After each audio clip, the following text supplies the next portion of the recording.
ನಿಮ್ಗೆ ಗೊತ್ತಾ ಮಾರ್ಕೆಟಿಂಗ್ ಇಲ್ಲ ಅಂದ್ರೆ ಎಲ್ಲ business close. Word of hospitality expo ಹೆಂಗ್ ಸಿಕ್ತು ನನ್ ವರ್ಕ್ ಮಾಡಕ್ಕೆ? ಪ್ರಭು ಸರ್ ಕರ್ಕೊಂಡು ಹೋಗಿದ್ದು, ಅಲ್ಲಿಂದ ಕನೆಕ್ಟ್ ಆಯ್ತು ಲಿಂಕ್. ಇವತ್ತು ನಾರ್ತ್ ಇಂಡಿಯಾದಲ್ಲಿ ಇರೋರು ನಮ್ಮ ಬೆಂಗಳೂರಲ್ಲಿ ಬಂದು ಕನ್ನಡ ಮಾರ್ಕೆಟಿಂಗ್ ಮಾಡಿ ಅಂತ ಅವಕಾಶ ಕೊಡ್ತಾರಲ್ಲ. ಎಷ್ಟೊಂದ್ ಜನಕ್ಕೆ ಗೊತ್ತೇ ಇಲ್ಲ ಇದ್ರ ಬಗ್ಗೆ, ಹೆಂಗ್ ಬಿಸ್ನೆಸ್ ಮಾಡ್ಬೇಕು ಅಂತ. ಕ್ಲೋಸ್ ಆಗ್ತಾ ಇದೆ. ನಿಮ್ಗೆ ಗೊತ್ತಾ ಮಾರ್ಕೆಟಿಂಗ್ ಇಲ್ಲ ಅಂದ್ರೆ ಎಲ್ಲ ಬಿಸ್ನೆಸ್ ಕ್ಲೋಸ್. ಯಾವ ಬಿಸ್ನೆಸ್ ಅಲ್ಲಿ ಮಾರ್ಕೆಟಿಂಗ್ ಇದೆ ಆ ಬಿಸ್ನೆಸ್ ಮಾತ್ರ ಕ್ಲಿಕ್ ಆಗೋದು. ಸುಮ್ನೆ ಕೋಟಿ ಗಟ್ಲೆ ದುಡ್ಡು ಹಾಕಿದ್ರೆ ನಿಮ್ ಬಿಸ್ನೆಸ್ ಆಗಲ್ಲ ಸ್ನೇಹಿತರೆ.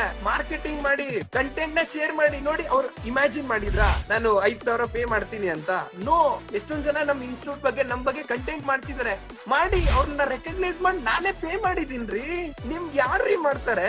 ಯೂಟ್ಯೂಬ್ ಮಾಡಲ್ಲ ನಿಮ್ಗೆ, ಇನ್ಸ್ಟಾಗ್ರಾಮು ಮಾಡಲ್ಲ, ಫೇಸ್ಬುಕ್ ಮಾಡಲ್ಲ, ವಾಟ್ಸಪ್ ಮಾಡಲ್ಲ, ಬಟ್ ಆಂಕರ್ ಅರುಣ್ ಸರ್ ಮಾಡ್ತಾರೆ. ಇವತ್ತಿಂದ ಆದ್ರೂ ನೀವು ಟ್ರೈ ಮಾಡಿ, ನಮ್ ಕಂಟೆಂಟ್ ಗಳನ್ನ ಅಪ್ಲೋಡ್ ಮಾಡ್ಕೊಳ್ಳಿ. ಈವೆಂಟ್ಸ್ ಇತ್ತ ರೆಫರೆನ್ಸ್ ಕೊಡಿ, ನಾವು ಆರ್ಗನೈಸ್ ಮಾಡ್ಕೊಡ್ತೀವಿ, ನಿಮ್ಗೆ ದುಡ್ಡು ಕೊಡ್ತೀವಿ. ಯಾರೀ ಬರ್ತಾರೆ ಲೈವ್ ಅಲ್ಲಿ ಬಂದ್ ಈ ತರ ಹೇಳ್ತಾರೆ? ಹೋಗಿ ನಮ್ ಬಗ್ಗೆ ತಿಳ್ಕೊಳ್ಳಿ, ಕಂಟೆಂಟ್ ನ ಶೇರ್ ಮಾಡಿ. ಇದು ರೀ ಕನ್ನಡದವರಿಗೆ, ಕನ್ನಡದಲ್ಲಿ ಯಾರು ಕಷ್ಟ ಪಡ್ತಾ ಇದಾರೆ ಹಾನೆಸ್ಟ್ ಆಗಿರೋರ್ನ ಸಪೋರ್ಟ್ ಮಾಡಿ ಅಲ್ಲ.